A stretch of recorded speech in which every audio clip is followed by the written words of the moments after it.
Y'all know what it is. It's the Find the Boxer game. Purchase a box for a chance at winning $500. One of 54 boxes has a missing boxer inside. Purchase your box or boxes by Cash Apping $ usual 50/50. Include your box number, name, and email address. Your box number will be confirmed and sent directly to your email. Each box is $20 with a 1 in 54 chance of winning. Remaining proceeds will go directly to the LDBC meet and greet in Las Vegas. Shout out to the LDBC, and remember, it's a usual suspect day.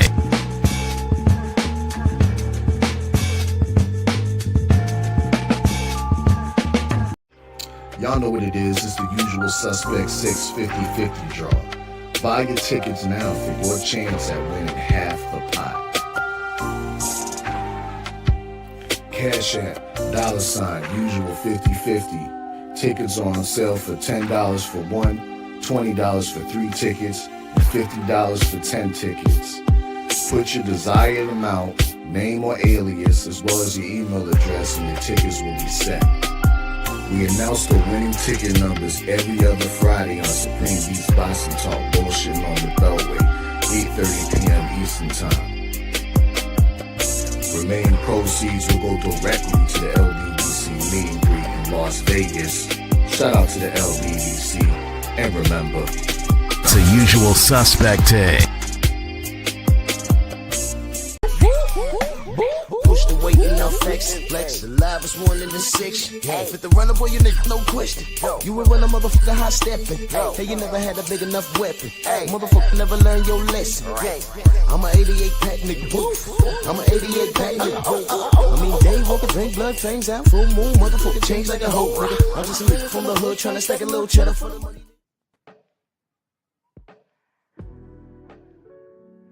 Yeah, buddy. Yeah, buddy.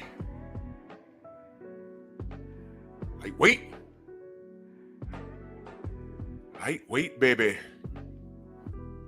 It's time to bleed this morning. Drew Titan Bronx on deck. Shout out to the mighty LDBC. Come on in, have a seat. Smash that like button. Share the video. By now, y'all should know how to share the video. There's an arrow next to the thumbs up button.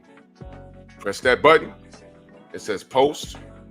It's going to take you away from this page or open up another window if you're on a desktop or laptop.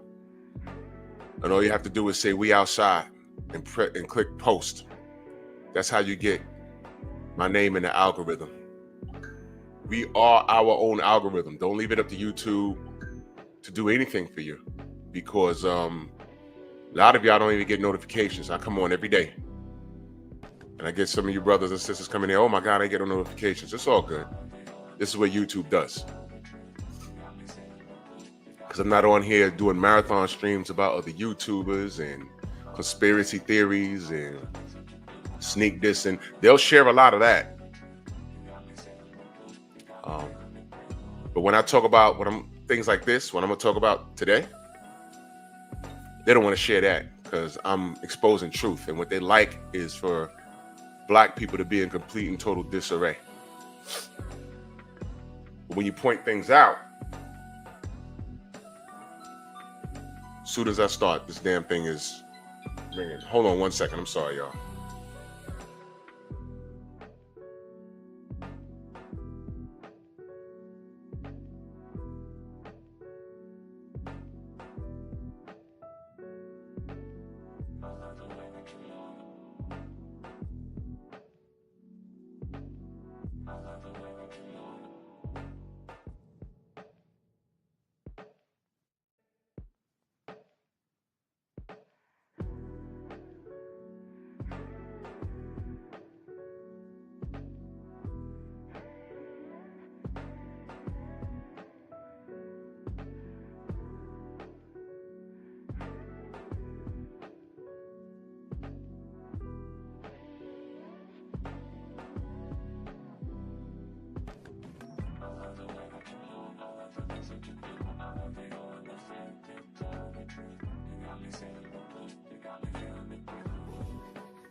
I'm sorry. It's like everyone wants to handle business while I'm live.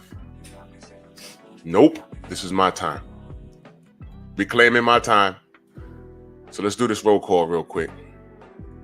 Patrick, what up? Rick Blackwell, Mind of Mansa Musa, Ratchet since 91. Amina, salute Queen. True Boxer Night. Derek Gaines, salute good brother. Shaquilla Fields in the building. Dal Anderson. Cameron Fields, salute Queen. How are you? Sam Mack. Henry Hunter.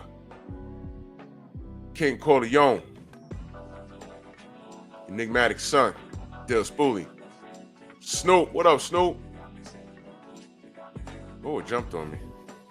PGH Big Dog. What up? Adrian Vent. Now to 86 early in that super chat. These salute Drew and salute to the mighty LDBC, man. Salute to you, good brother. Thank you. Always showing love, man. I appreciate you. 88 Sports Talk, my brother, always in the building. Salute. Gerard Harlem in the building. What's going on? Prize Fighter TV. Big Block. Come on in, have a seat, smash the like button.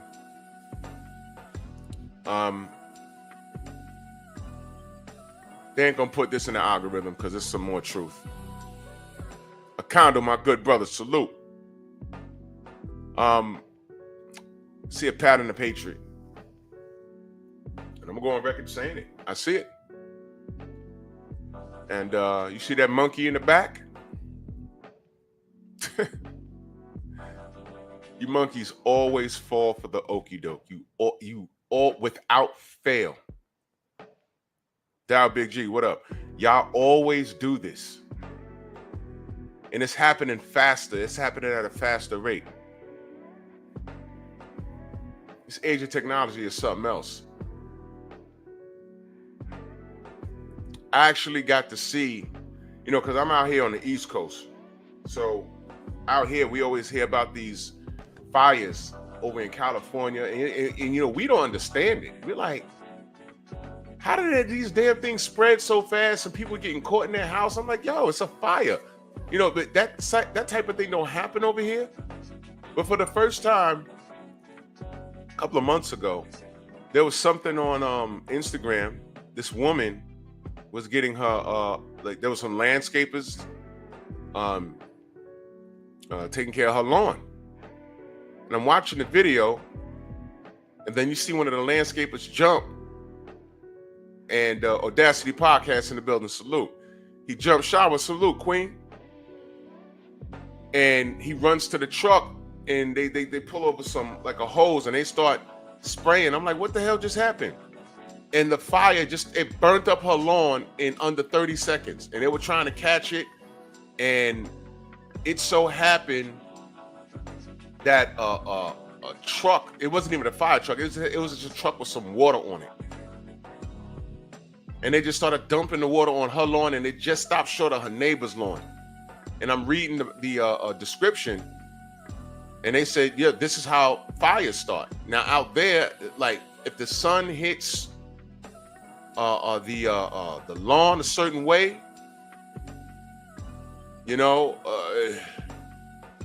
if you're not on top of it, and usually people aren't, burn your whole house down. That's why when they put the chemicals on the lawn, it has to be, of course, you can't be flammable. So I'm like, oh man, that's crazy. I didn't know it was that. I didn't know that. That was the first time I saw that. That's wild. That's what you're seeing amongst the hatred towards black fighters. It's happening at an accelerated rate. I don't care how much money they make. They still fall under the same scrutiny. Y'all see what's happening in the news? Shannon Sharp trying to take him down. Jose, what up? They're trying to take him down. They took down Bill Cosby. They took down R. Kelly. Some of these guys are guilty. Some of these guys aren't. Diddy's in prison. Shamar, what up? And they use what they do in their personal life as the means to hang them. Diddy's a freak, yeah. Did he beat that girl? We all saw it. Now, we'd be wrong if we say, you know what, though? She deserved that beating. Oh, my God, why would you say that? Well, I don't know. Don't nobody feel bad for the brother she left to get with Diddy? I'm sure he wasn't saying, hey, man, you know, she ain't deserved that. He just remained silent because in his heart of hearts, even if he did say something, hey, what you think about that beating? Oh, that's a shame. As soon as he went in his own comfort zone, he was like, F that chick. She left me and got that. I don't care. She is not my business. That was $1 million ass whooping, by the way. Why should he feel sorry for her? You understand? Now, had a bulk of men said that, it'd have been a problem. But Jonathan Majors, literally running from a white woman, running from her, running. His career still took $1 million hit, a few million, and they still tried to lock him up. He's on video running from her, and she got caught lying. And you know what a lot of black sisters said? That's what he get for dealing with a white woman. Knowing that there's more black men dead in jail because of y'all asses.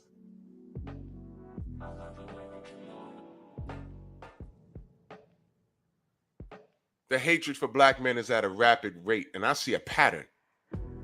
And what's horrible that is in the sport of boxing, because I don't want to get off on a tangent. In the sport of boxing, y'all don't even see it, and y'all mystify the whole process by saying, well, these guys are millionaires. Makes no difference. Jay-Z is a billionaire. They came for him. And I spoke about it on Pep Talk last night. And salute to Rod Neal. He said they hate it. I only get Pep notifications. Of course. This is what they do. This is what these clowns do. Jarrell Freeman, salute. Xavier, Kawhi, salute. DP Rocker. You can have money and they still treat you bad.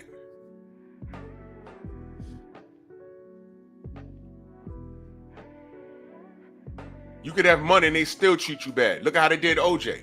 I spoke about that last night on Pep Talk. Go watch the rerun. All they know is that there was 2 white folk dead on his property. And instead of letting the law of the land do what it's supposed to do, Mark Furman took his behind in there and covered dead bodies with linen from his closet. So of course his DNA is going to be on it. And they say, hey man, look. Was that protocol? No, but you know, his DNA was on the, no, man. Was that protocol? The answer was no. If he was already guilty, let the law of the land prove it. Until this day, I still believe that he blew that case because of that right there, that part. I said, why would he cover a dead body with linen from his closet? Of course, his DNA is going to get on the bodies. And why would you do that? And then you found out he had a bunch of civilian complaints for what? Racism? Oh, no. No. He destroyed himself.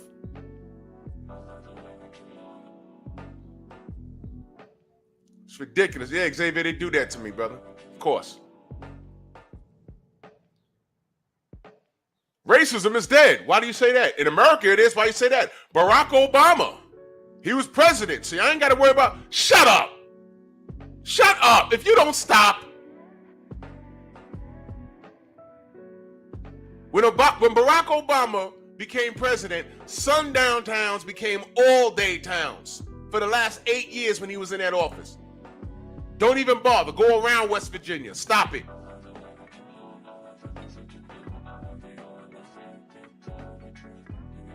Oh, racism is dead. Michael Vick. That man, they blamed the fighting of dogs on him. It wasn't even him, it was his boys. But I remember seeing these crazy ass crackers from PETA and everywhere else in dog outfits, rolling on the floor. Lock him up, take his money, he should never play football again. I said, I can't believe this. It's dogs. It's dogs. They were calling for the death penalty, life in prison. It's dogs. You know what? I don't care. I didn't care. I said, oh, okay.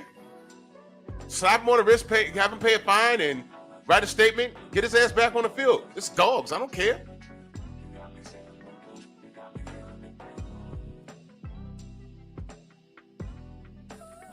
Same people screaming and hollering about those dogs. Years later, how many black people were killed by cops? Caught on video?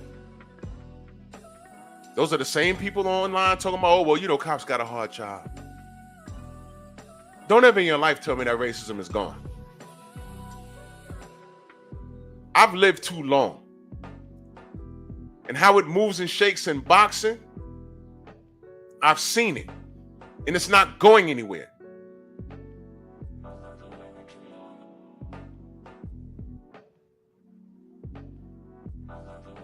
And this young brother, Brian Norman Jr., he's up next.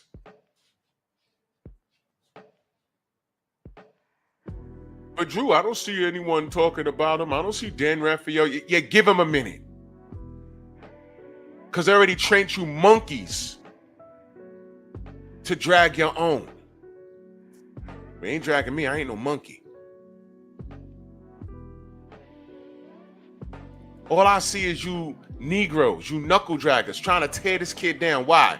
Because he's Boots' rival? Think about what I just said. Boots needs a rival. He's next up. Name a legend that didn't have a rival. Name one. And then when you see the rival, you start hating the guy that's on the come up. What is this? Now to 86 in that super chat, always supporting in the super chat, man. Salute to you, good brother. He said, keep cooking, Drew. Only get notifications for the Painful Excellence podcast on my For Me page on YouTube. Nothing from Drew Titan LLC. I have to make search for you to see if you're alive or not. Hi, Miguel. Hashtag LDBC for life. Hashtag F the haters. Yeah, of course it's Miguel.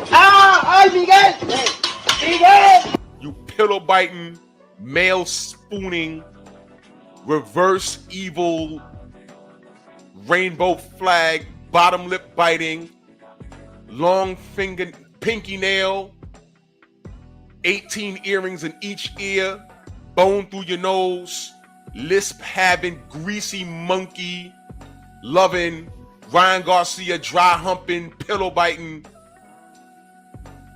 animal. You're an animal. And I hate you too. There you go. So do your worst, because you've been caught. You've been caught. Every inconsistency in San Francisco at the YouTube base has been noted and recorded. I just had a conversation with these funky animals the other day. And once again,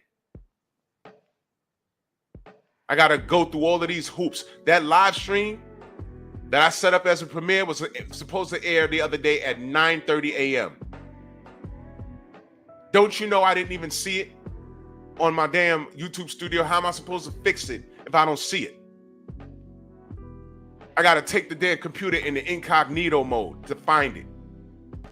And I said, well, how the hell can you see it and I can't see it? It stopped short at 88%. How? Clear the cookies, clear the caches. I never had to go through that.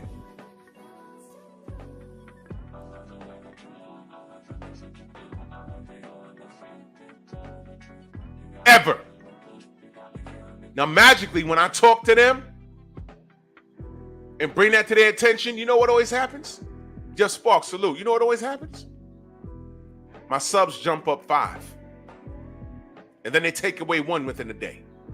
It jumps up 5s and take away 1. That's to, okay, give him a few subs. Maybe he'll stop talking. Give him a few subs. Michael Ray, salute. In the meantime, y'all get no notifications. This is what they do. But yo, listen, it's all right. It's 2025. Listen, darkness always come to light. Y'all pillow biters have all been caught. I've documented everything. Now I gotta go in incognito mode to make sure my videos upload. They said, do you have the latest version of Windows? My computer just updated Sunday afternoon. No, Saturday afternoon. MJ, what up?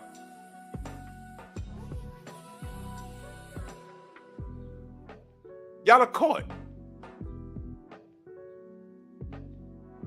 Oh, Derek, they do control it. They do control it. I've documented everything. I'm legitimately gonna bust their ass. We are gonna bust their ass.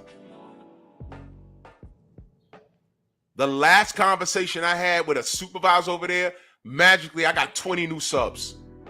Because everything I told her was 100% true. And all she did was check the paper trail and said, oh, no. Who's overseeing this? Give him his subs. What's going on? Because she had to answer for something that she more than likely didn't even know was happening. That's Miguel. Hi, Miguel. And before this thing is done, I will have a name. It would be funny if his name is really Miguel or his boyfriend. I will have a name and I will have a picture and I will do a marathon stream on exactly what this clown has done. But enough about that. You watching me? Yeah. Stay on your game and do your worst. Documentation beats conversation. And that's why I'm talking the way I talk, because you've been caught. But anyway, back to this regularly scheduled programming that Miguel doesn't want to share because Miguel doesn't want me to get this message out to you. And the message is, you knuckle-dragging niggas are doing the devil's work.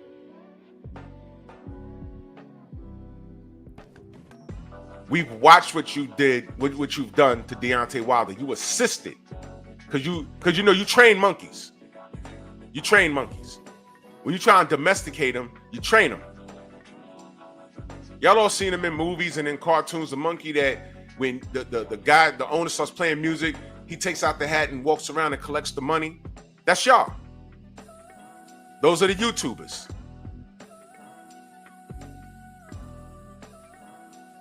They play the music, and you walk around and collect your bread.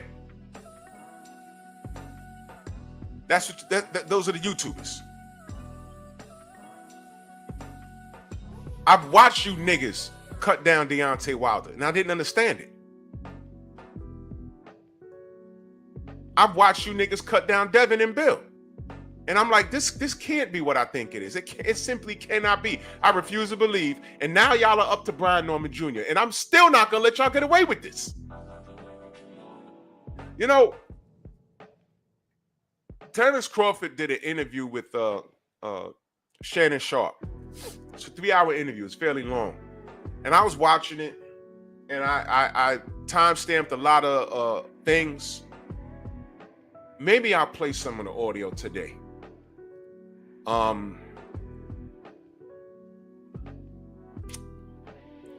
Maybe I'll play some of the audio.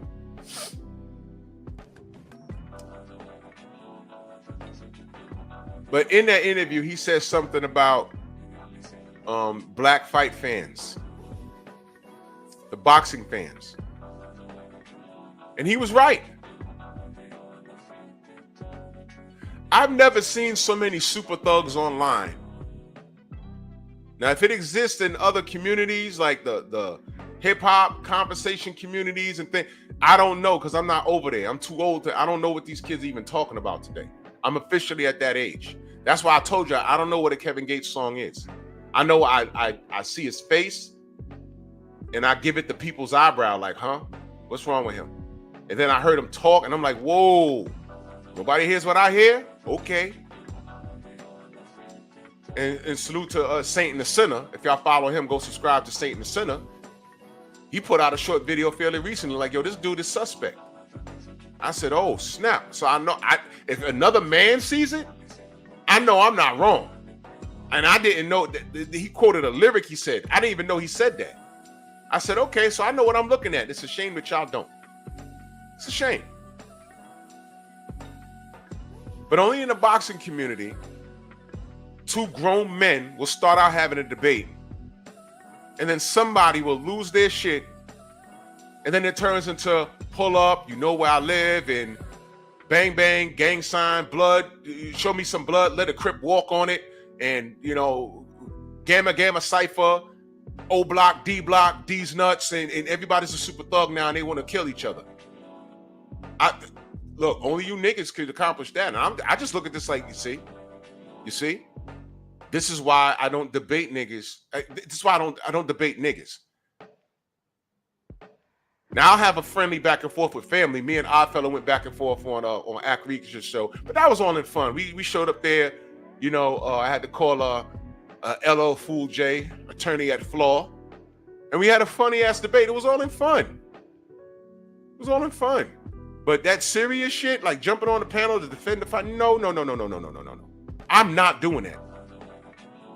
99% of the times, I've seen friendships get on YouTube get lost over that, and it's frustrating to see. That's why I don't partake in that stuff. I really don't. It's disgusting. Dudes really grown men getting their feelings. Pull up. He in California. You're in Philadelphia. Neither one of you have left your block for more than 10 minutes. One of you niggas never even took an airplane before. What are you talking about? What? Shut up, man. Stop this. Stop. Y'all are not doing anything. Imagine being in court, because y'all are getting caught. If y'all do get together and somebody die, get beat up or whatever, and everyone gets arrested, can you imagine standing in front of the judge? And they're like, well, what happened? Well, he said something about Bud Crawford. Who's Bud Crawford? A boxer. He's a friend of yours? Well, nah. Oh, he's a relative? Well, no. He's just a boxer. Do you know him? No. I don't understand. Well, he said something about Bud. And, you know, he's an Errol Spence fanboy. He's an Errol sexual. What is that? I mean, really think about this. Before y'all go off on tangents and talking about your pull up, think about what happens when y'all niggas get caught and y'all gotta plead your case to a lawyer and a judge. Imagine that white man looking at you in the face saying, wait a minute, this is over some internet thing? So he said something about a fighter. Do you know the fighter? Is the fighter your friend? Is he a relative? So you hopped in your car or hopped on board an airline ticket and flew across country to... Y'all didn't even sign up to get into a boxing ring to settle it. Y'all fought in the street? What? Where'd you get money for an airline ticket? And I just learned that we got to keep you here because you're in the rears on child support.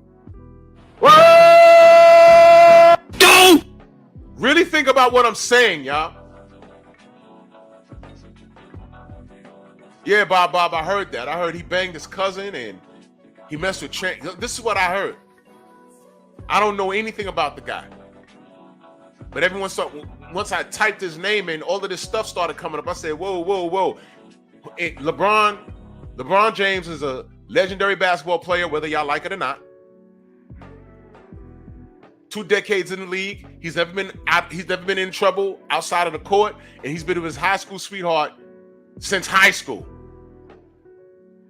And he exercises the illest form of nepotism and got his son into the league. What is the problem? Okay, cool. You don't like his ball game. Fine. But what is the problem? This nigga, I don't like how his girl looks at him. Why? Because you could look at him better? What are you, a homo? Exactly. Why y'all listen to a nigga with tattoos on his face? End of. That's it. End of. KBG, what up? End of.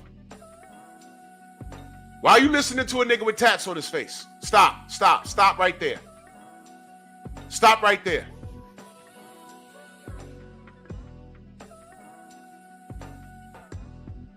Don't want to hear it. Anyway.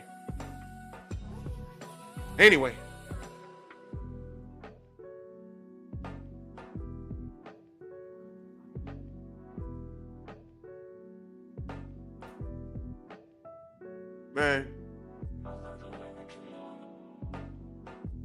All these dudes, man, this is why I don't do it, y'all. I don't do it. Motherfuckers really start gangbanging over this internet, over these boxes, bro. I have my own platform. and I frequent very few. I'm very particular about who I let up here. I really am. Because I avoid that shit. I'm not opening up my platform to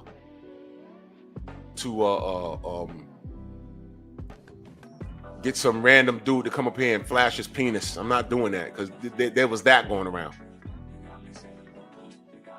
I did challenge 2 fools because I didn't like what they said on my butt videos. Iman, salute.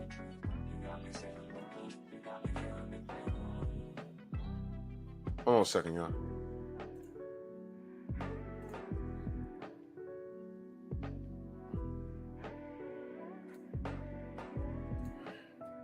Yeah. Because I do believe that sometimes you need to see that we're not making these people up. They're for real.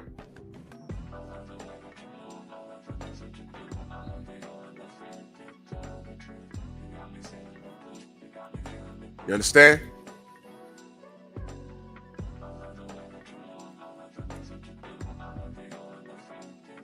But when, I ain't even gonna get too deep into it because they play into the dysfunction. They really do. All my opinions are based off of factual happenings in the sport of boxing. And by the time I speak on it, there is no debate. If there's something that I don't know, don't I always ask you guys? What do I always say? Don't I say it every day? Yo, I don't know everything. I'm no super guru or whatever, and I'll never lose a debate. You know why? Because I don't know. I will never talk about something that I'm not 100% sure about. And that's where a lot of people lose it. They get in their feelings because they're saying something about somebody you have some weird obsession with, because that's what it is. And they just want to jump up here and argue with you because it's an obsession. And when your feelings are involved, you can't think straight.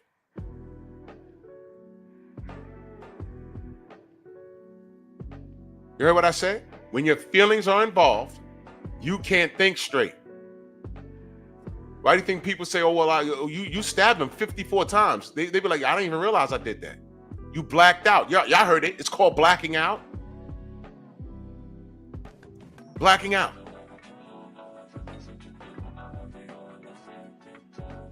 You wasn't thinking.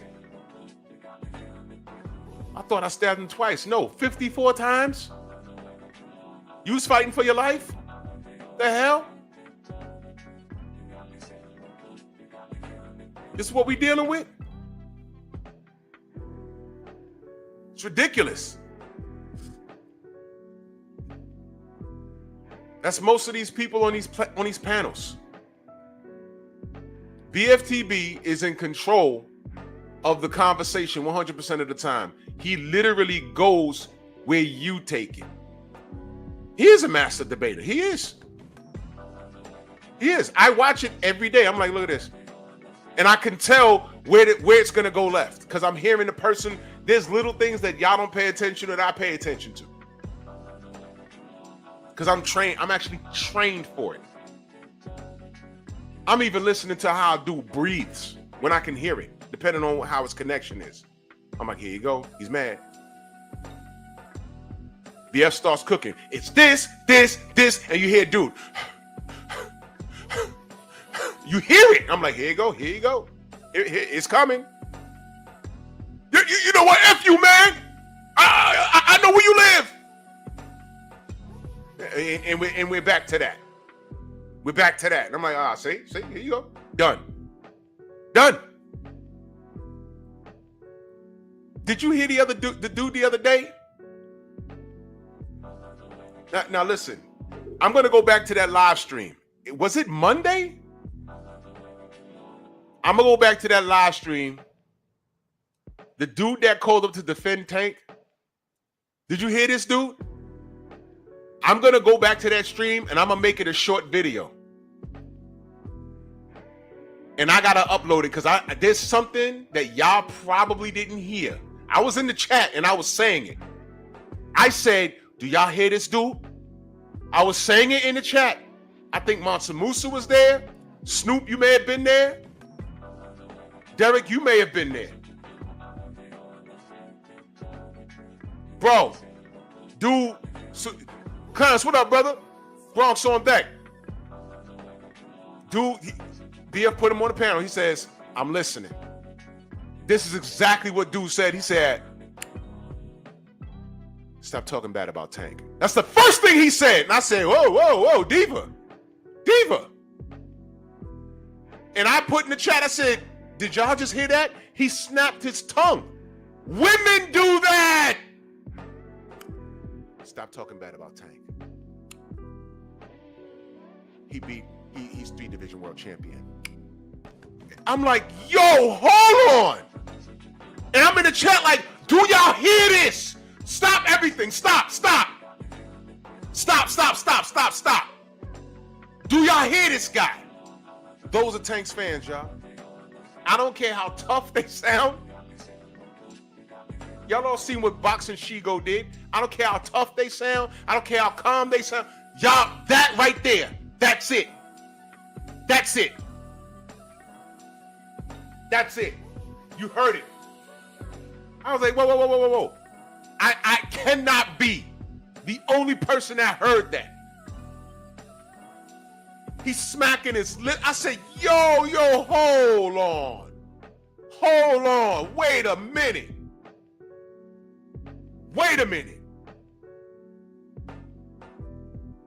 That dude was a fairy. He was probably batting his eye. He probably got long eyelashes. That's another reason why I tell cats when I do invite them up and I don't know them, turn your camera on, bro.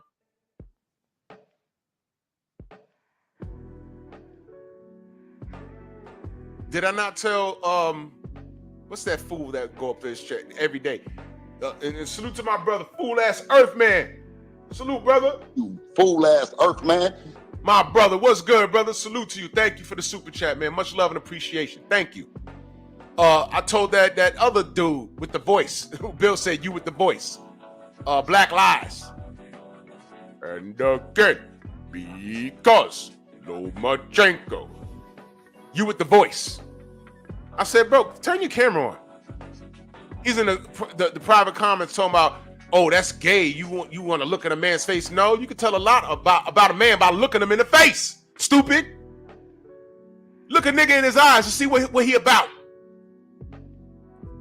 True or false? You can look at a person and tell what kind of time they on. True or false? You can tell when they're happy. You can tell when they're sad. You know what I don't like?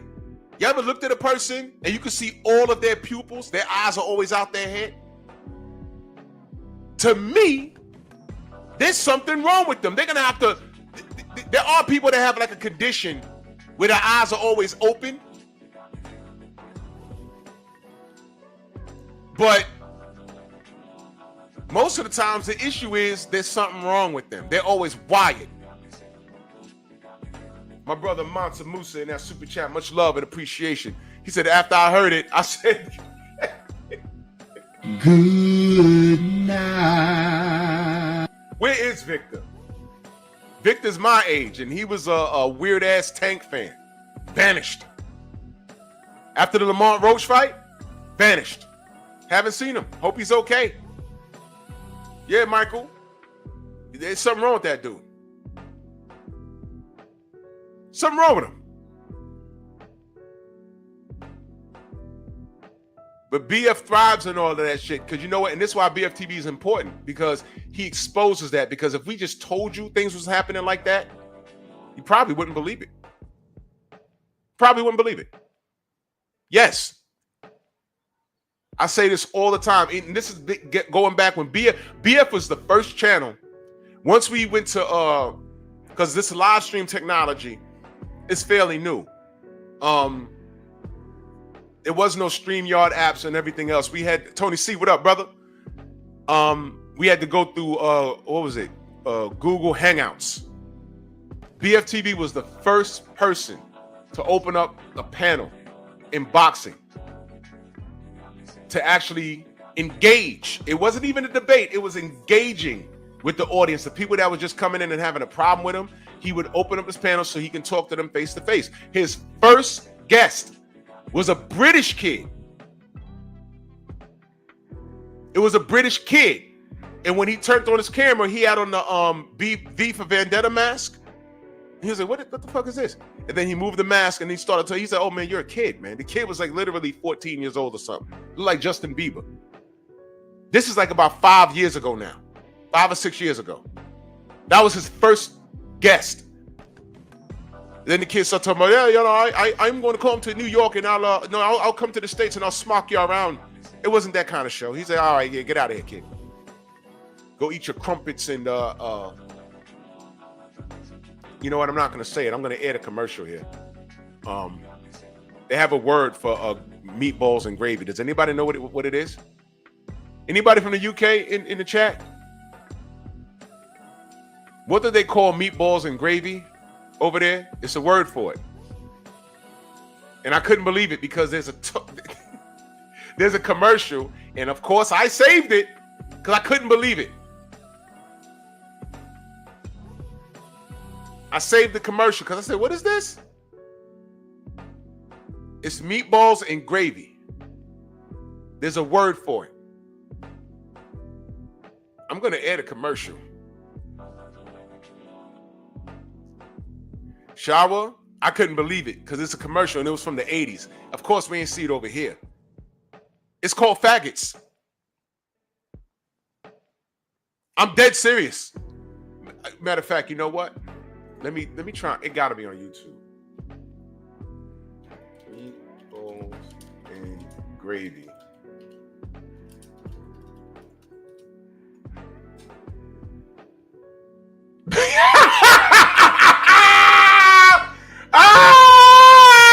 I'm not kidding. I'm not kidding. I'm not kidding. I'm not kidding. I'm not kidding. I'm not kidding. You see?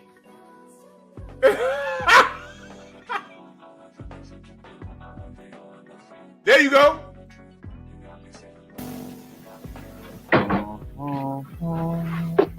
There you.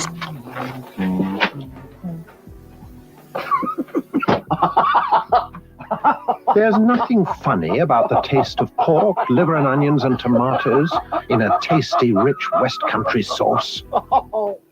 Except when you call it brains faggots.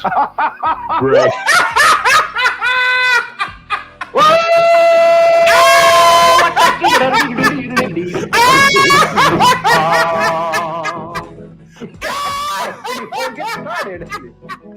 Oh, he did right.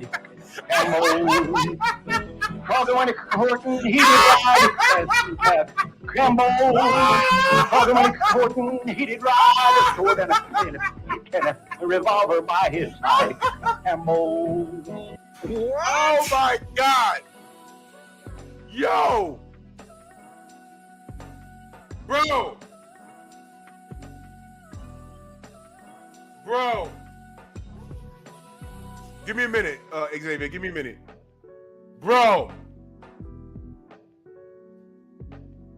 Bro. That's what he said. Brains faggots. What a name. There you go. You already know what I'm finna do. Hey, bro. Had I have told you this, you wouldn't believe me.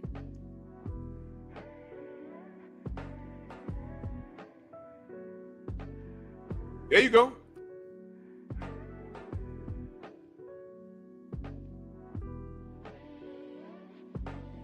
Hey, bro.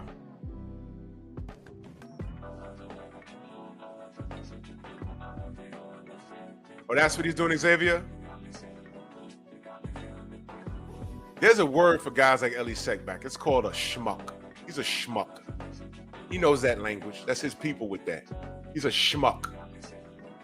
There go my brother Trick Nolte in the building. He says, salute, Drew.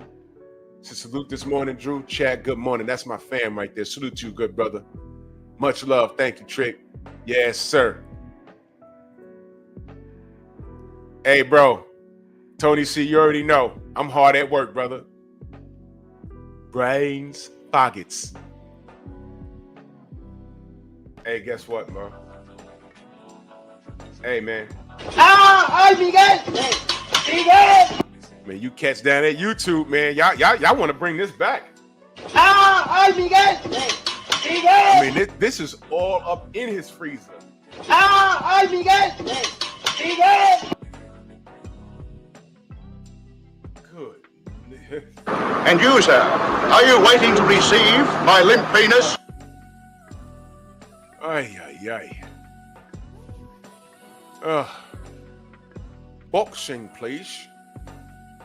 Let's hear what Ellie Suckback was saying. Wait, sidebar, hold on, let me play this, see if I can hear this. Was there a Ramirez Devin Haney fight? What about Haney? I'm pretty sure. So you don't know for sure? He does think but where is it? Devin Haney's let me tell you. Devin Haney's the one doing the round fighter, like the only one right now. I've known only the one at one time, but right now I think Devin Haney's the only one. But do you know if they tested him for this fight? Well, really? He's up in the mountains in the middle of nowhere. Wow! All right, now look. Let me tell you what just happened. Let me tell you what just happened. And thank you for that. And this goes right into what I'm talking about. Y'all might not have heard it, all right? But let me tell you what just happened. That's Ellie Sackback at the Garcia gym. He's a regular over there. What Xavier just sent me. He's in the gym. They talking about Devin Haney. Robert Garcia had nothing negative to say, but what Ellie Suckback was saying. Ellie Nutsack, exactly. Mark, what up, Mark? What he just did, what he says, he just asked, what about Devin Haney? Are they testing Devin Haney? Robert says, why wouldn't they? He says, oh, well, he's up in the mountains because he's at Big Bear. So what does that mean? What Ellie's doing, he's trying to build a case of doubt to Devin Haney. Now, I want you black fans, King Reek, salute, to understand what just happened. But of course, and what happened to the other nigga, Mike S., Mr. the enemy of my enemy, who also brought up Deontay Wilder when we was talking about Tank. See what I mean? These crackers sure do have you trained. They sure do have you trained.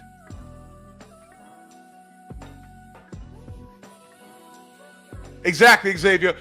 Listen to what this is what he said, because y'all might not be able to hear it. He said Devin Haney is the only fighter doing year-round testing. And here come Ellie Suckback talking about, but he's in the mountains, no one could get to him. As if Ellie doesn't understand how Big Bear works.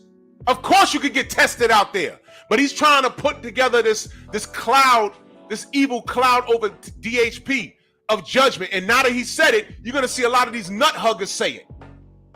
And you niggas are gonna let it happen. Why? Because you don't like Bill? You don't like Dev? Why? Y'all did the same shit to Deontay. When Deontay broke his hand, I think he broke his hand in the which hand did he,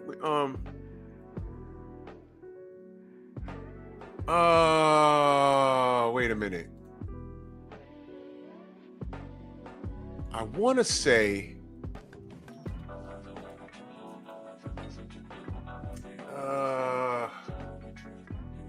I think he broke his hand. It was the Chris Arreola fight. I'm sure it was. OG Mr. Mons, salute. Exactly, Mr. Mont. They don't, I mean, come on, man. Insane talk, salute. They're nothing but fighters over there. Of course, they probably got special parking for Vada to come up in there. And USADA, who tests MMA guys that go up there and train.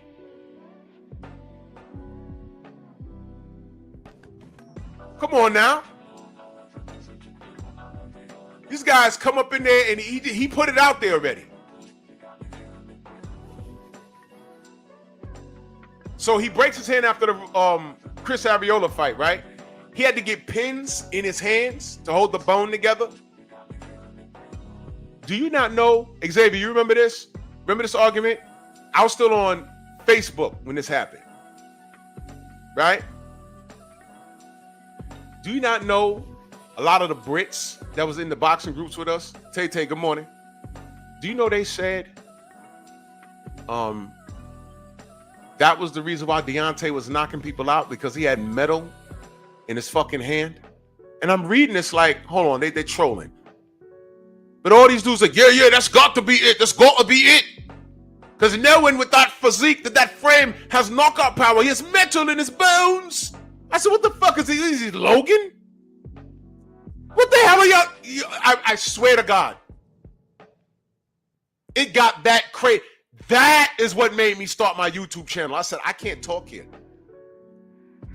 These cats are too crazy. They're too emotional. And that, Carter Face still a salute. That was when I decided, I said, I got to get out of here. And at some point, I'm going to go to YouTube and just talk to myself. Because this is not it. One motherfucker, some half-breed nigga, in love with Dillian White because they were from the same hood. I said, you sound so stupid. And when he got stretched, he got his pussy stretched by that cheating ass Russian. I was like, hey, there you go. There goes your boy. I took pictures and I screenshotted them and I just started posting. I said, yo, here you go. There you go. There's your man.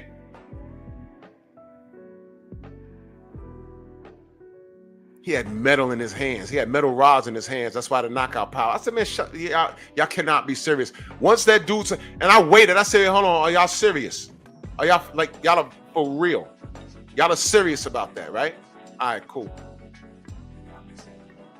Young Abel in that super chat salute. He says, Elliot is going to get dealt with if he continues. You know how they're going to deal with him, Young Abel? You know how they're going to deal with him? Devin's going to keep winning. And Ellie's a glorified hater. He's a glorified hater. Michelle said ex-main. Jason Bourne in that super chat, much love. He said, what the hell is he, Logan? Facts, exactly. I think on his social media, he showed the pins getting removed. And I was like, that's it. He had metal in his hands. I was like, oh, man, stop. Man, very funny. Ha. No, seriously. I was like, you know what? All right. I can't be around here because if I'm in here arguing with these dudes, I'm crazy. And I'm willing to bet, because I left Facebook, I'm willing to bet that those motherfuckers are either not around now because AJ has been slept, right? Or they just got bored with it and they're on to the next. They're arguing about their soccer or whatever it is they do over there and fight each other over there for. I'm good. I'm still here talking boxing. I don't know what they're doing. It was just a phase for them.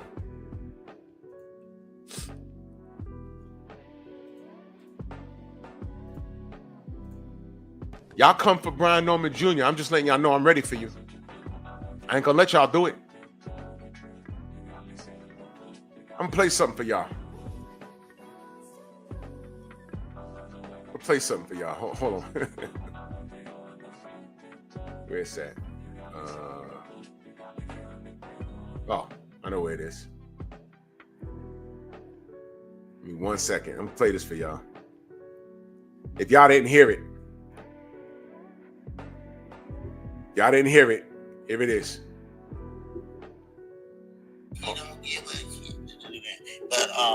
But anyway, I saw you. Chai, you wanted me to press him, man. It just was so hard to do that with him. You know, he just You know, I couldn't get my questions in. You know, the phone was interrupting. No, but he just about the baddest Bill Haney almost. Heard that?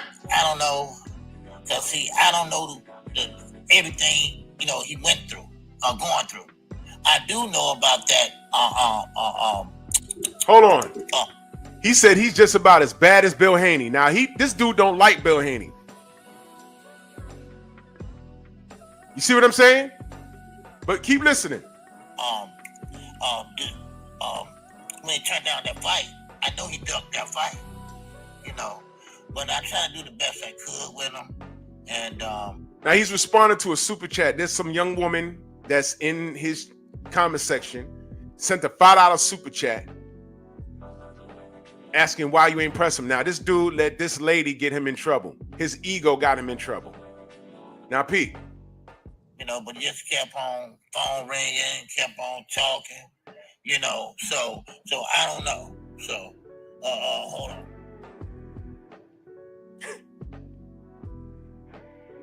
Yeah, so it was a great interview. It was a great interview, though. Okay? Yeah, all right. It was a great interview and everything. So, but I'm about to get out of here. I hope everybody enjoyed it. No, don't leave this. Right there. I'm glad I'm smarter than Eric Bear. You pussy motherfucker. You roast me or something? I just happened to click back on. So let me see what this nigga say. Bro, fuck you. I don't give a fuck about you. The vote you came on your own. I don't care about none of this shit. Wait, no, nigga, fuck you. Fuck you ain't trying to press shit. You wasn't gonna press it. Wait, nigga. Wait. You wasn't gonna press it. No, I heard what you was saying, nigga. I know you heard what I said, but I'm not. I heard exactly what you said. You wasn't gonna press shit. You wait. No, wait. I was gonna press you some other. You wasn't gonna press shit, nigga. You talking about I duck something? How the fuck I duck anything? That, you know what, bro? Fuck you. Well, fuck you. Chicago. That motherfucker, and I'm gonna tell you something else. He took the video down. It's not there. Too late. We got the important parts. And I'm gonna tell you something else. I screenshot the comment section, a lot of it. And the people that fuck with him heavy, I know I got 2 people that say, yo, Unc, you wrong on that. Matter of fact, how about this? I'll just read it to you. I'll read it to you. And I don't give a fuck if I'm messy. He don't like me anyway. Call me a troublemaker when all I wanted to do is keep him out of trouble. But, you know, dude in the chat says, to Norman's senior point, you agree with him throughout the whole interview and switch up after he hangs up. That's what somebody said. Another person says, I love this boxing channel, but KQ dead wrong on this one. That was a snake move 100%. Norman took the time to interview, and soon as he gets off, KQ start chopping bruh up for no reason. We got to do better. Now, pause. Is this not why we stopped dealing with his ass? You see? You niggas are well trained. Do you want to be around a nigga that does what he did to Brian Norman? He did to BF. What he said about me? Same thing. On the phone with Blue Blood for 2 hours on some YouTube shit, he helping him. Turned right around and did a diss video about him the next day. Y'all didn't even know about that. And the truth is, we stopped fucking with him a year before the BFTB shit happened. Told you. So when I say, and this is all relevant to what I'm talking about, I see a pattern of hatred.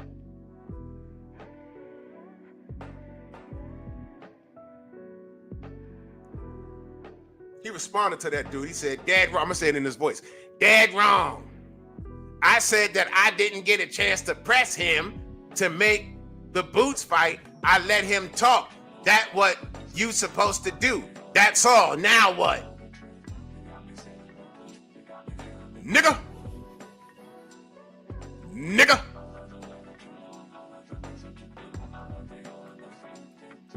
Nigga. Oh, hell, why don't I just hit him with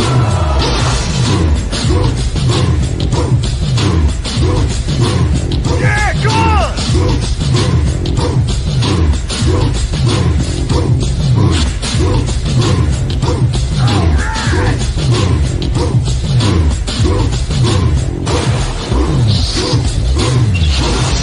Yeah, man, come on!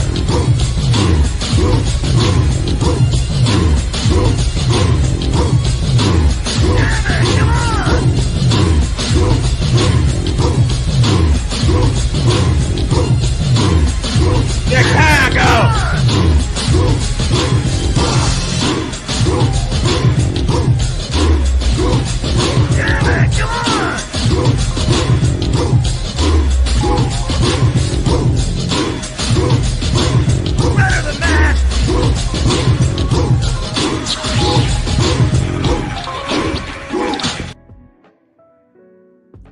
Salute to Jay Johnson.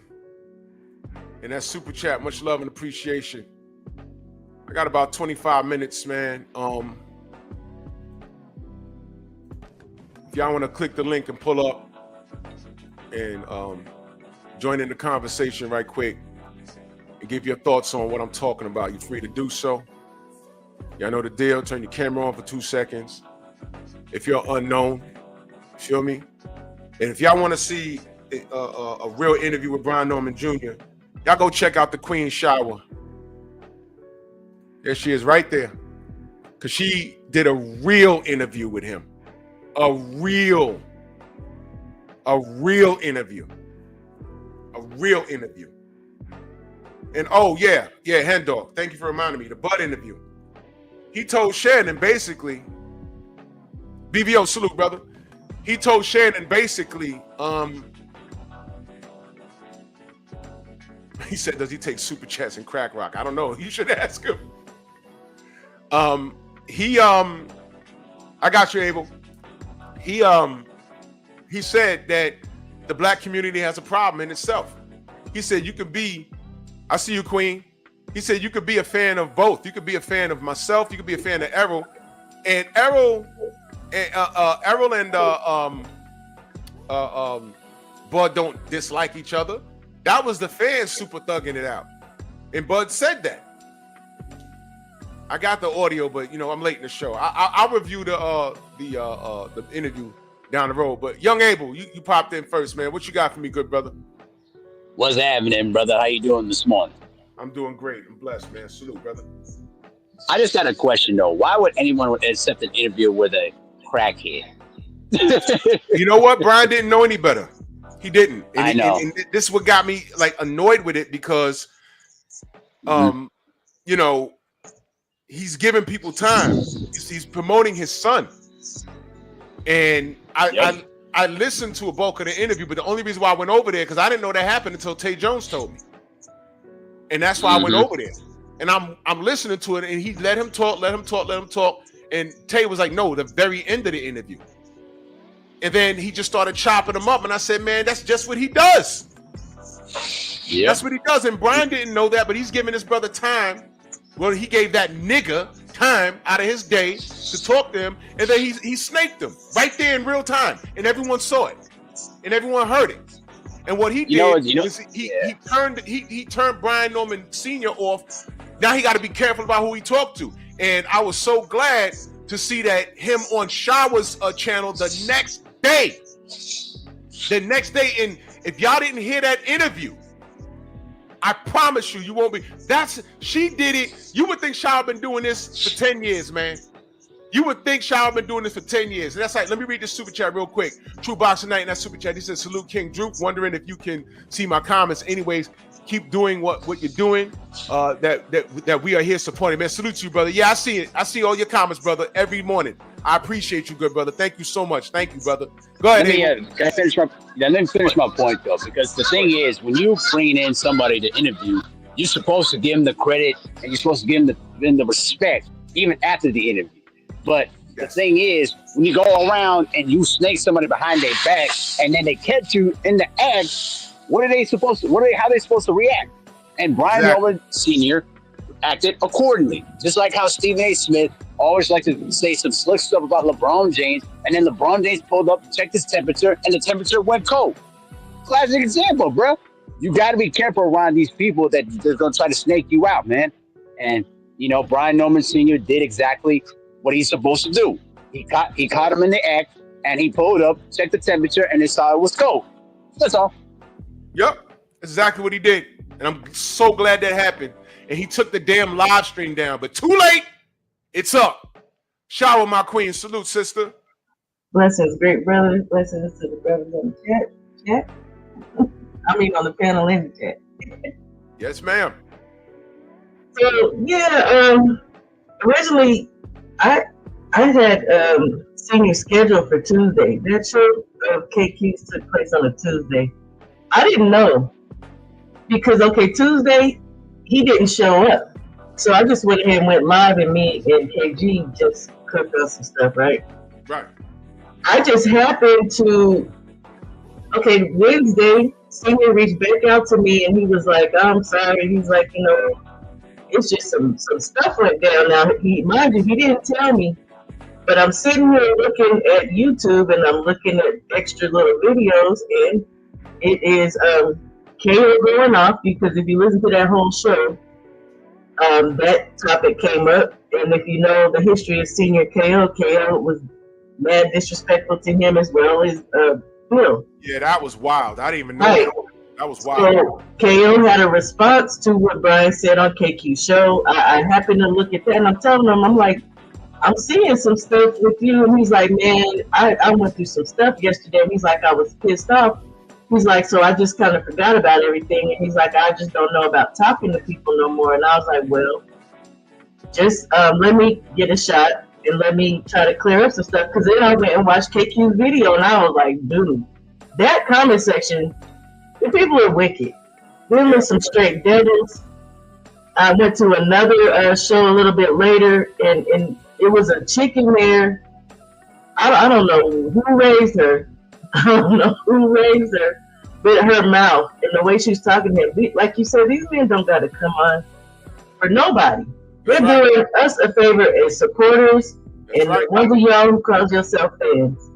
That it just pissed me off to the highest of positivity, because these men, even Bill's been doing that, and they just disrespect him. I had enough. I wanted to talk to Brian. I want people to understand people like Bill and Brian and all these men that are black and get disrespected. They're men, just like anybody else. We don't know the boxing business like they do. So people need to really stop disrespecting them and just listen. If you don't freaking agree, just move along. Yeah. You don't have to call these men liars and all this stuff. It just breaks my nerve. That's all. Yeah, and it's unfortunate because they ain't got to be that way. They don't. And salute to Syriot with the super sticker. It ain't got to be that way. It ain't got to be that way, you know. And I just so happened to go there to watch it, and I was looking at the comment section, and I was able to catch the live stream comments in real time. And I said, look at the company this motherfucker's keeping now. It's disgusting. It's like, you know, if you don't like these dudes, they know where to go when these guys pop up so they can talk shit to him in the comment section. And when he said, oh, he's just like Bill, I said, oh, okay, he don't like him. But why the fuck would you say that? It's disgusting what these guys do. And I'm glad the world saw it. That's why he took it down. I said, there goes viral moment. Him getting cussed out. He doesn't have a viral moment for doing something good. There's a viral moment for getting caught for doing something awful. JC, salute. And now he gotta hold that. And when you have people in your comment section saying that you was wrong, I got the screenshots. He took the video down. Stand on it. If you believe it, stand on it. Because he a coward, like I said. My brother Coach Hudson in the building. Salute to you. Salute, brother Drew, Queen Shower. Peace to everybody in the chat. Go ahead and cook, brother. I want to speak. The brother Abel, he said something that hit a light bulb when he talked about the temperature, the temp checking. And I think it's time where we're in a generation now where there's going to be a lot more temperature checking. I believe that a lot of the personalities that have been on social media have been spoiled by brothers like Bill Haney.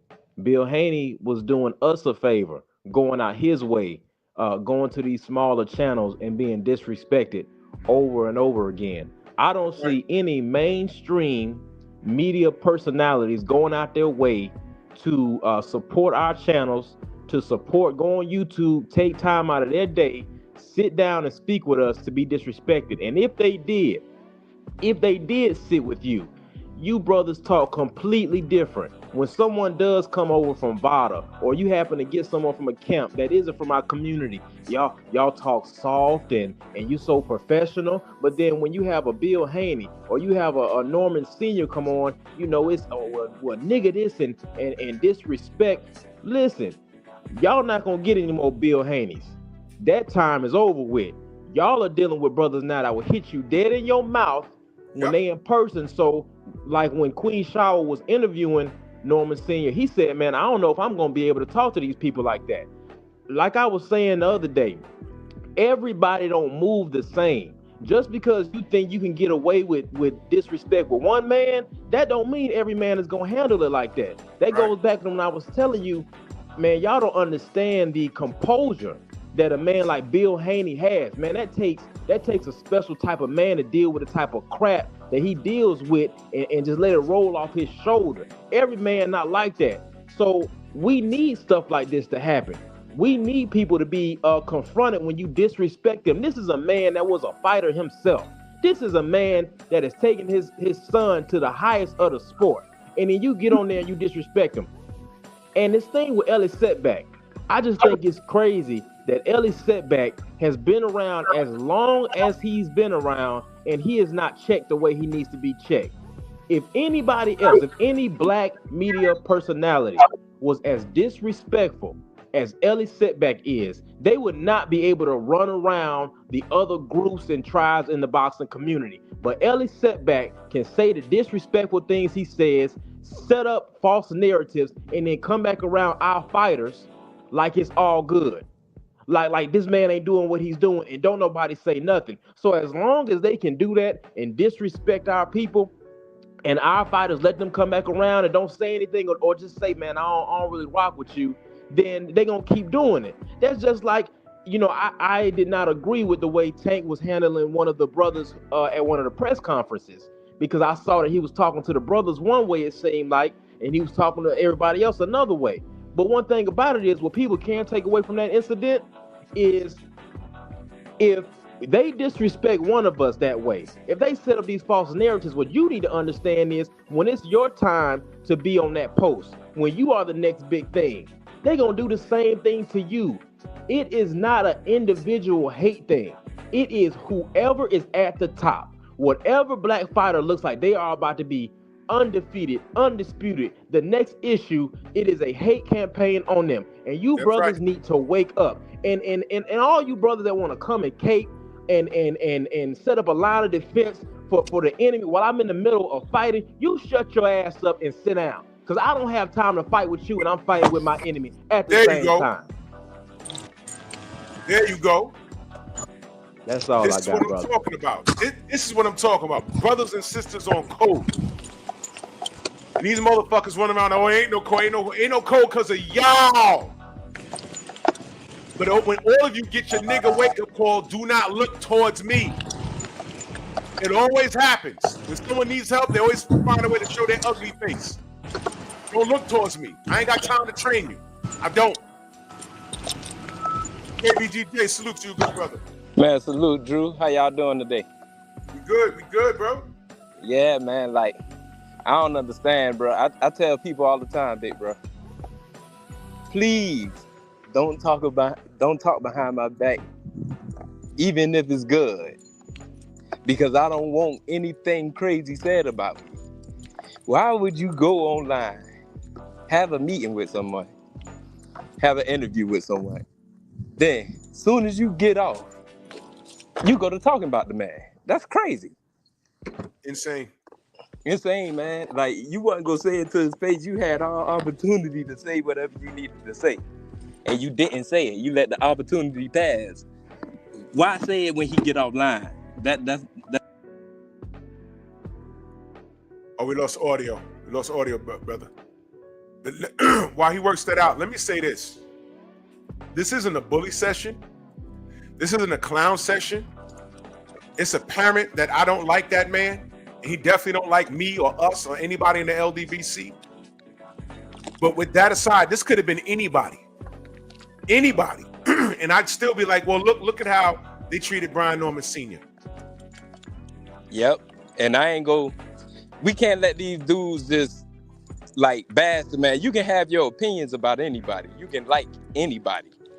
But like, the kick a man when he died, either talk behind a man back, I can't let you do that, man. Like, I can't. That's crazy. It was disrespectful, and then it shows that dude has no damn spine. Stand on it. Tell your audience, hey man, look, my job was to let him talk. Bro. Let him talk. I'll be the judge. Instead, he over a super chat, he started wilding out and acting crazy. And like Coach said, everybody ain't the same. Bill, Bill is just, he's been the public punching bag because he can take it, right? But Brian Norman's very different. And when he said that about KO, that threw me for a loop. I said, wait, he said what? I said, what happened? I didn't even know. I know they got into a spat on, I think it was on Twitter, but I didn't know it was that serious. I didn't know. I had no idea. So look, I ain't got nothing to do with that. I didn't know it was that serious. But what I'm saying is, some people, and I don't know on that situation, I don't know what happened. It's none of my business. But the fact that he said that, let that be a lesson to all you YouTubers that think y'all could talk to these professionals, whether they're managers or fighters. Stop talking crazy, man. Especially if you know you can't hold your own, stop talking crazy, because according to what I was told, he's serious. I'm like, damn. He is serious. Because it happened on KO's show, just the same way as he invited Bill on his show, and then you disrespect these men, and I'm assuming they're doing this stuff for money. At the end of the day, that's what it boils down to, views, to be sensational. Stop disrespecting your brothers. Like, if you're gonna have these men on there, these dudes be talking crazy when they're not doing the interview. That's fine. But have enough respect for yourself and for your brothers that when they come on your show, don't act a fool and let your chat know.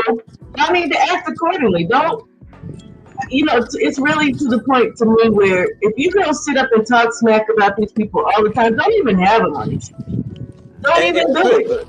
And sister, ask real questions if you in the chat. Don't ask no stupid ass questions, man. No, they keep asking the same clout chasing stupid questions all the time. Because a lot of these people in the chat, they got access to grind because the fighter is a rival of the fighter that they have a punch on. And my thing is that you're not a supporter of the sport. You're there to get questions answered. If you're such a Boots fan and you want to see Boots get at Brian Jr., then ask what's the hold up on the fight. Don't start going in there and start talking about anything else. What can we do as fans to because now you can contact these fighters. You can get in the DMs, you can send emails, say, yo, look, man, fight this kid. I'll pay for it. And once the promoters start seeing there's a financial return on it, they will force the fight. That's how you do it. You don't have to get on here and start disrespecting Brian Sr. or Bill Haney or anybody. I mean, exactly. Let's say Eddie Hearn was giving the time to people like that. Even if he came to my platform, I wouldn't be like, yeah, F you, Eddie, man, you're gonna take this, you're gonna get this right. No, that's not how you get that's not how you get your questions answered. And that speaks to the lack of maturity to these people running around that KQ runs and sniffs under over a $5, $10, $20, $50 super chat. You understand? Even if Floyd Schofield can't, I already understand what I said about him. But if he came to my platform, there would have to be a proper etiquette I'd have to display to get my questions answered, because cussing them out ain't gonna do nothing but turn them off. That's it. But Drew, you gotta consider that is the environment that's fostered. It's not just the chat. True. He himself sits up and says stuff, and he gets that feedback. They feed off of each other, but when you do that, you're playing a dangerous game that didn't have the same person you guys have been spewing hate about come on there. To me, Brian Sr. and even if Bill, if he carried himself in that manner, because like you guys said, these are two different men.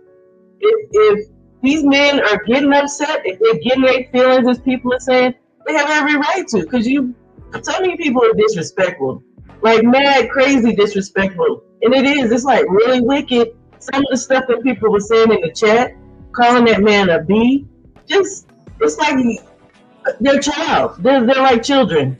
They really were acting like children to me. And these is 40-some-year-old grown adults. It was shameful. I thought it was shameful. It was.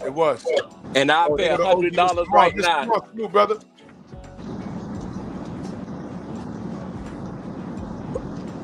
Mr. Mart, you can hear me? Yeah. Can y'all hear me? Yes, Salute sir. to you, good brother. Yeah, want to kind of go back a little bit to when that dude, and I don't even like speaking on it because I had a hard time even subscribing to his channel. The only reason I subscribed to his channel was because of 78. Right. 78 was every day after his show, he would send people over there to that dude's channel when he thought the dude was straight. Yep. And I had a hard time subscribing to him then because to me he was just boring. I didn't like his delivery, but I said, okay, 78 backing. I'm gonna go ahead and subscribe. So I subscribed to him, but even then I had a hard time listening to him because he would be doing an interview and he'd be sitting up there about to go to sleep. 2 or 3 seconds, 2 or 3 seconds away from slobbering. Yeah. So, I limited the time I would be on that dude's channel. I just couldn't do it. But then, fast forward to when all that stuff kicked off to where he just showed who he really was, and it was so easy for me to unsubscribe to him because I really didn't listen to him anyway. But the thing about it is, I give kudos to the dude who said something in his chat, or any of the people who said something in his chat. But if you still over there in his chat, you condone that type of nonsense. That's right. You should remove yourself from that setting. That dude is a snake. Yeah. He's a snake. It was just nerve-wracking for me to even listen to him on his channel. I don't even see how anybody could go to his channel, do interviews, and just have anything to do with him. I couldn't do it. I would fall asleep during the interview. Really, this dude is just then when I found out all the stuff he did with BFTB, Blue Blood, you Drew, I was like, man. And then when you go, if you do go over there to his chat, you got people in his chat that's over there just to say bad stuff about the LDBC. And if you're an enemy of the LDBC, you're an enemy of me because the LDBC does not grow hate or none of that stuff. Yep. Those other channels, all these channels that the LDBC used to stand behind and are now no longer members of the LDBC. They're the reason the LDBC is the reason they even here. But their platform is grown off of the hate of the LDBC, and that dude is one of them. He got a bunch of LDBC haters in his chat. He got a bunch of Bill Haney haters in his chat. He got a bunch of Brian Norman haters in his chat. That's how he keeps his channel going, with hate. And if you over there, that's the kind of atmosphere you want to be in. I ain't with that type of stuff, man. Like I said, I just don't see how people sit over there and listen at that dude, man. Then excuse my French, motherfucker try to fool the dude like he insane. Man, that's garbage. I'll turn that shit off. Man, he absolutely did that. He absolutely did that, and it's disgusting. And I had conversation with him, and I tried to save him from himself, but he chasing literally a $2 super chat is worth more than loyalty. Young Abel, salute, bro. Go ahead, brother. Well, here's the thing, though, bro. It's more than just about the about the relationship with the LDBC or whatever. This is just more about life. Once you talk stuff about somebody behind their back, and then they found out about you, and then they decide to pull up on you, you can't control how a person decides to pull up on you. I'll give you a realistic example. Remember how LeBron James pulled up on Stephen A. Smith during the game when Stephen A. Smith was talking slick about Bronny James and his kid? Yes. Listen, any other person who decides to talk stuff about their son in reference of the father, how do you think he's going to react to that? All right. And the bottom line is, you don't have to like, the Normans or the Haneys. It's not about that. It's about the principle. When you are out here on these YouTube platforms, you have a responsibility to give that person that you're interviewing the opportunity to speak their side of the story. and then it's up to the audience to decide who they believe or anything else. But when you're out there, you conducting an interview, and then you started to talk greasy after the fact, and then he decides to pull up on you and decide to check your temperature, and literally just finds out it is cold and is basically all lies. What is he supposed to do? You know what I mean? Let me say this too, real quick. When Stephen F. Smith was on his radio show and he said, like, oh, he could have pulled up to me in the back after the game. No, bro. You don't control how a person decides to pull up on you. There have been people who decide to pull up on you and use violence. I don't support that, but guess what? That's the decision that they made. When you talk stuff about somebody behind their back and literally in front of people, and then basically you decided, and then the person decides to pull up on you and literally decides to do whatever needs to be done to make sure to send a message that you ain't gonna talk that stuff to me. Guess what? You can't control that. And I'm sure KQKC feels embarrassed about it, and he knows what he did was wrong, but his ego won't allow him to accept the fact that he decided to talk greasy and Brian Norman pulled up on him. Simple as that. You can't control how a person decides to pull up on you when you basically are done talking slick after the fact. Facts. Now, I'm gonna remind y'all, when he went at Tay Jones over some misinformation, which was ridiculous because Tay Jones don't bother anybody. And this is all relevant to what I'm talking about this morning. And when I say I see a pattern of hatred, he went at Tay Jones and Tay Jones responded. And then that's when he called me up screaming and hollering. And I did the conference call, and I think it was Father's Day a couple of years ago. And then he did the cowardly thing. I ain't got no problem with you. And I'm like, this dude just for 20 minutes screaming at me over the phone, telling me to call him. I called him. Now he ain't got no problems. Well, fine. They squashed it. Later on that day, he calls me up. Well, why is this video still up? He's calling me a bitch. Why is the video? I said, well, okay. I'm on your channel right now, Unc. Your video degrading his information is still up. So why are you asking me? I said, man, I'm in the gym. I'll talk to you later. Your video's still up. Why are you asking me why is his video still up? You see, so this is who you're dealing with. Now, had I known Brian Norman Sr., that would have been the only time I'd have told him, you know what? That guy right there, leave him alone. Yeah. That guy right there, I'd have warned him. That guy, leave him alone. Look at him. You could, this, like I just said on Pep Talk last night, you know how some people you could just look and tell? Look at him. You can tell there's something wrong with him.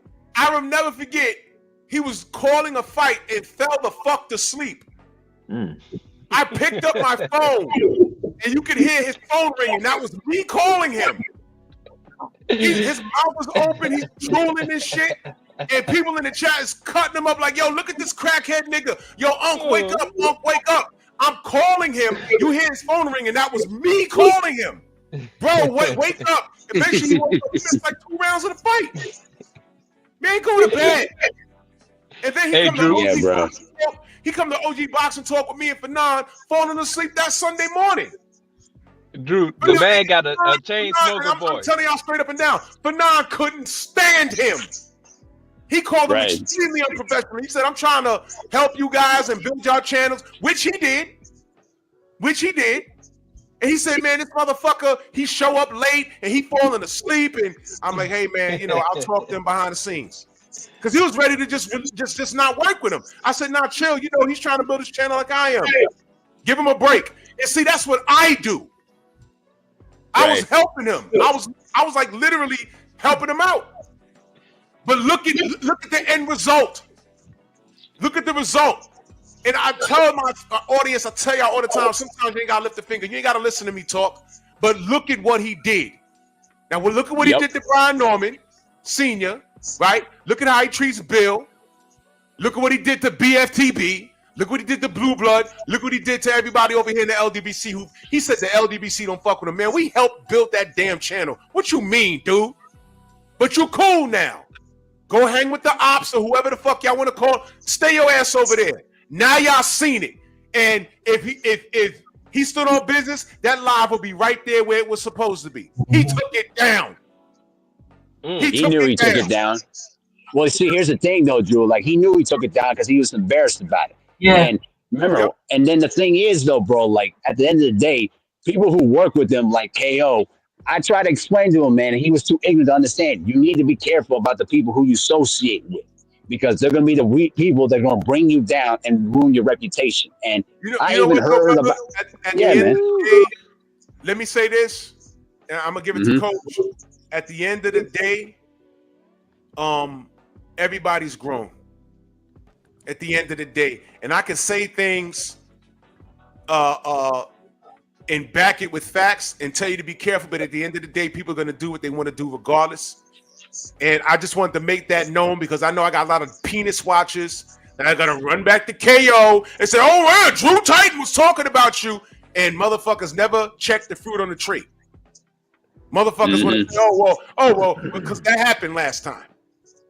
And KO got all pissed with me. Oh, yeah, there's some nigga named BX22. It was a stalker that I had. And I said, nigga, you know I have a legal case on that nigga. You run around listening to that motherfucker. And you really in your feelings over my opinion about a debate that you and Blue Blood had? The fuck? That's all you need to know about him, bro. You got to stop letting people set you off. And that's where ego has to be under control. Get your shit under control. I'd have told Brian Norman, hey, man, don't talk to that guy. Here's why. But I can't tell other YouTubers shit because I don't have that relationship with them. Yo, look, this nigga right here, I don't fuck with him because of this. You need to be careful. But niggas don't listen to my dumb ass. That's cool. That's cool. But if you got no one can come to me on a faceless channel that just dick watches anybody and says, oh, well, this person was talking about you. Even if I don't like the person, they've done it before. They've DM'd me, they've emailed me, yo, so-and-so, I timestamped it, was, he said this, and that. And there's a whole lot of shit behind the scenes. They had me having a conversation with a fighter. Hey, man, I heard you talk about me. I said, nigga, what? Have you ever been on my show? No. What the fuck I said to you for? I said, nigga, listen, wait, what? Go back to that motherfucker and ask him what the live is, ask for the live, and timestamp it. He didn't even know what that was. And I said, go ask the motherfucker, send you the link to the live while I was talking about you and timestamp it where you could press the time at exactly when I was talking about you. Then get back to me and we can have a conversation. The nigga got back to me and said, yo, I apologize, bro. That guy never got back to me. I started asking him questions, and then the next thing you know, he blocking my emails. Peace, bro. And I ain't gonna say who it was. But I said, yeah, I got a lot of trouble making a lot of stalkers. But me and him cool now. But I ain't gonna say who it was. But niggas mean our demise. So when I say I see a pattern of hatred, this is what I'm talking about. Because there wasn't no white man that did that. It was a fucking nigga. It was a fucking nigga. For what? Because I blocked you? Because I don't want you around me? Why the fuck do you want to be around me? Now you see what all the sound bites are, man crush, what are you, a homo? Get the fuck from away from me. We're trying to work here. We're trying to bring up our brothers and sisters. I didn't even get on, Alicia Bumgarner and her bullshit foolishness. You want to run behind this goddamn $1 million cracker and he gonna get you to start talking down to your sister who showed up to all y'all chicks fights. Got y'all talking crazy. And she'll beat all y'all ass in one fucking night. Don't you dare talk about Clarissa Shields. Come on. Get the fuck out of here. And Alicia, your yellow ass should know better. But you don't. Because you already bought and paid for a hoe. And I mean that on more than one account. My God. Everybody was just calling this bitch a cheater when she popped dirty. Right? But she was so fine. Oh, she beautiful. Leave her alone. You know when they flipped on her? When they saw on Instagram that she was in the ring training with guess who? Bill Hayden. If you niggas can't see this shit, stay away from me. It's that simple. I don't fuck with that behavior. That's why I talk about KQKC the way I do. That's why. Because he's the epitome of what we're talking about. He was what we call a double agent. He's about his bottom line. How dare he say the LDBC don't fuck with me? Man, if I was on some, man, I should have recorded that goddamn phone call. But I was in shock. I was in shock because I had so much love for that brother. Him calling me, if you had any Fanon, oh my God, that guy's always calling me and asking. He's annoying. I've been like, Fanon, chill. I helped him. Everybody helped him. He's right there in Chicago. How many times him and Stormy B, man, extended the olive branch? Hey, man, we in Chicago. We should do something. Yeah, okay. Never did anything with him. But he found time to talk about him. Do you think he knows more about the sport of boxing than the sensei? Fuck out of here. And he took that video down, y'all. He took it down. Motherfucker, KBGJ in that super chat, he says, never say anything in private you're ashamed to say in public. Exactly. I had one major mistake online on Tony's reviews, and I went to his stream and I apologized to him. Ask him. I made a mistake and I said, nope. That's not who I am. I went to his live and I said, Tony, I apologize. I fucked up. My bad. You know why? I'm a man. I'm not perfect. What could I say? Oh, I ain't gonna apologize because he's white. Fuck out of here. I made a mistake. I own it. We cool. We move forward. That's it. Hey, Drew. Yes, sir. First off, you have to be humble enough to do something like that. That's first thing. Yep. But the brother Abel, he said something that will save some of your lives if you listen to this advice. Once you violate, you cannot control the way a person demonstrates. Yep. Once you disrespect, you cannot control how that person will, if they do, react to your disrespect. And what I'm seeing in the sport over the last few years is the things that's going on in social media is starting to embolden people to almost put their lives in danger. What people need to understand is boxing is not a sport where you're dealing with scary people. And what I mean by it is if you're dealing with a coach, a former fighter, a current fighter, these are not men who are scared. I saw at one event there were a group of, I believe, rappers about to get into it with a whole boxing family. I'm not going to go into the names because I don't want to reignite it. I think I know what you're talking about. But what these brothers didn't know, the rappers that were there, is that whole bottom level were all part of the same gym. I'm talking about almost 100 dudes, and they're all fighters. Yeah. They were going to get beat. What you're talking about, Coach. They were going to get beat within an inch of their lives. And what's happening is some of you fans are getting emboldened by the stuff that's going on YouTube, and you all are starting to approach fighters. You're starting to try to start things out in public with some of these trainers and coaches. Listen to me, people. Don't let YouTube get your life taken or your ass whooped. Because these people are not playing. And what we need to remember is the whole purpose of us doing this boxing media thing on YouTube was because mainstream media was not giving us the facts, the truth, and was giving us biased versions of the sport. For you as a black man to now come on YouTube and use this as a platform because it seems to be a blueprint to be a Sambo, it seems to be a paycheck to be a Sambo and be against your people, you are disrespecting everything and the reason why this was started in the first place. And if the LDBC put you on, brother, you should never, even if you have differences, you should never publicly disrespect them. And this is my last point. I don't know if Brother Drew, I don't know if you all have heard the story of the bird that flew down south. But to make it short, there was a bird that flew down south, and the bird froze over while it was down south. So the bird fell on the ground, and a cow walked by. When the cow walked by the bird, it crapped on the bird. Big shit on the bird, right? Mm-hmm. But the crap started to warm the bird up. Now, there was a cat that saw the bird trying to get out the shit once it was warm. So the cat went over to clean the bird off, and the cat ate the bird. Now, somebody might ask, well, Coach, what does got to do with anything? People that shit on you ain't always your enemy, and people that look like they helping you ain't always your friend. There you go. So just because you got a black face, don't mean you my brother. God bless you. You just a black face in blackface. Effort.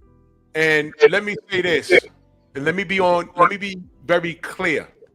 The last thing that I want is for anybody in the industry to beat up a YouTuber. And that goes for anybody. Do you know why? It makes us, because they all lump us up. YouTuber's a YouTuber. Like if you're a black YouTuber that speaks a certain way, automatically you're LDBC. That's code for being a black boxing fan nowadays. The last thing I want is for a YouTuber, no matter how big the channel, to be at an event, and then I see the video of him getting his ass kicked by somebody's father or the actual fighter or somebody from the camp. You know why? That looks bad on us as a whole. Even if somebody deserves the shit, it looks bad. I don't want to see Ellie Sekback get smacked around. That looks bad. You think I want to see Brian Norman see you punch KO in the face? No, I don't. I really don't. You got to understand the bigger picture. I don't want that, because, you know, at the end of the day, ain't gonna be but a bunch of niggas. They all look at them. There's a millionaire nigga beating up a thousandaire nigga. They don't even get along at all. It's always us. It's always us. I don't want to see that. So I need you cats to chill when y'all talk to these guys. Chill. Get your questions answered. Put your ego aside. Even if they come on your platform and they start talking crazy to you and you didn't start it, all you gotta do is cut them off. And say, you know what? Thank you for your time. You disrespected me, you and your feelings about something. You're the fighter, you're the manager. I don't know why you're talking to me like that. I'm asking you the questions. Well, you have a good day. Well, now y'all choose to support this guy or not. Look how he's talking to me. Does he deserve your support? You be the judge. That's it. That's how you handle it. Don't start going back and forth with these guys, because A, it's in poor taste. B, these guys ain't playing with you. Stop it. Stop it. It's disgusting. Stop it.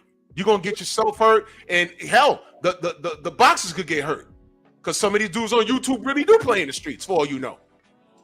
But what we don't want is this ignorant shit. That's what we don't want. So stop it. Please stop. This dude in Chicago, what's this dude? That crazy dude, that Spanish nigga. South Park. Yeah, South Park. That nigga's crazy. You can look at him and tell he's crazy. He's crazy. He'll never show up to no fights. Imagine him showing up to a DHP fight. Something's gonna happen, and he's gonna initiate it, and it's not gonna work out for him. So can we please stop with the crazy shit? That's why I played that for you. We can laugh about the KQKC shit, but listen, man. He burnt the bridge, and it was unnecessary, and y'all needed to see that. That is not the guy you want to have around you, bro. He's not. You see that? And I say that to say this. That's why he's not around no more. He was put out for that shit. Shit that he did to Brian Norman Sr., he did to all of us. And we tried to keep that shit away from y'all. We tried. But you can't hide it anymore. Did that shit to BFTB, did that shit to Blue Blood. He done talk shit to me, talk shit about me. And then it's bad enough we got agitators out here. Niggas is running around dick watching and going, somebody gonna go to KO today, probably. Oh man, they were talking about you. Yeah. But know this. I want KO to be safe. How about that? If something happens to a YouTuber over an interview on here, how does that make the professional fighter look, or the professional manager or promoter look? And how does that make us look? Big media says, they'll just say, hey man, look, this is why we get paid millions of dollars to do what we do, and no one should be going to YouTube. Yep. That gives them ammunition to look down on us. I could have a whole conversation with Eddie Hearn after everything I've said about him, but the purpose is to get information from him. I don't have to insult him. Niggas got mad at Fred when he had who's that fat bastard's name? Jason Whitlock. Yeah, Jason Whitlock on his show a few years ago. And everyone's in the chat. Oh, I was in the chat. I was in the chat. Yo, drop the link, drop the link, drop the link. But people didn't understand. Oh man, you're supposed to talk about, you're supposed to say this. No. You have to get your questions answered. No man is going to show up to your platform to be a punching bag. Even when Bill Haney shows up to a platform, he wants to hear your questions so he can answer it. You can cuss him out, but you look stupid doing that. Because at the end of the day, he answered your question, and it's not his fault that you don't like the answer. And you can tell who's professional and who's not. Get a grip. It don't have to get violent on here. But this has everything to do with what I'm talking about this morning. I see a pattern of hatred. Look at who hated on Deontay and Devin, and now they're coming for the young man, Brian Norman. No. I don't know who wins between him and Boots, but I'd like to see the fight. What can we do as a fan base of both men to make this happen? How do we prove the suits that there's enough financial return that we will come out and buy it and support it, that they can put it together? What can we do? Energy. Take all that wicked energy y'all put towards these men and these fighters, and tap on the promoters, and not with wicked energy, but let them know. Let them know we want to see these fights. That was my whole point of coming up here this morning. The people who call themselves supporters, we really need to calm down. We need to stop being so petty, so nasty. We don't know these people personally. We do not have the right to sit up there and be nasty and wicked. No, we don't. That's all I wanted to come up here and say. And I appreciate that, Queen. In closing, the next time somebody comes, you go to a channel because it's therapeutic to talk your shit. You know what you need to be doing? If you see Bill somewhere and you want Devin to fight somebody, go in that chat and say, I got $100 on that pay-per-view. If I can't show up, if it's in the city that's out of reach, I got $100 on that pay-per-view. Bill, I got 100 on it. Bob Arum, I got 100 on it. Eddie Hearn, I got 100 on it. And if the owner of the channel says, hey man, everyone's saying they got $100, they pay for it. All right, cool, make the fight. You guys got to stop this. You guys are out of control. You've been out of control. That's all I got, man. Yo, salute to everybody. Salute to Coach Hudson, Young Abel, KBGJ, the OG Mr. Monk. Go subscribe to the Queen Shower. Go, if you haven't seen it, go watch the interview with her and Brian Norman Sr. That's how it's supposed to be done. That's how it's supposed to be done. Salute to all of you in the Cash App, the Venmo, the Zelle. I appreciate you, man. Thank you. Oh, shoot, I got a PayPal now. I forgot. And do me a favor, y'all, especially all of my members on YouTube. YouTube is on some schmuckery. If you can, right, go subscribe to my Patreon. Go subscribe to the Patreon. I'm going to get loose over there. Trust me. Where's my little ad? Pete. I appreciate the support. For more unedited content, follow me on Patreon, Drew Titan, LLC.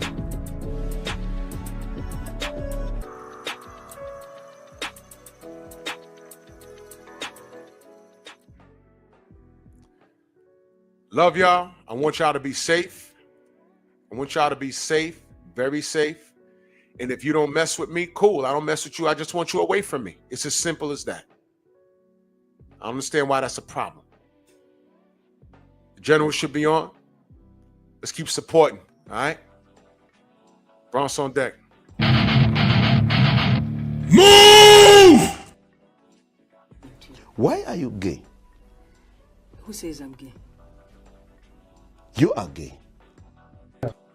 All my troubles come more niggas. Yeah, it makes me mad. Why you niggas are so against somebody for you? How much longer do you think your It mom makes me so mad. Long enough to beat your ass if you fuck up. That's right. You might not get out of the stadium tonight. You got to be cool because you've been watched.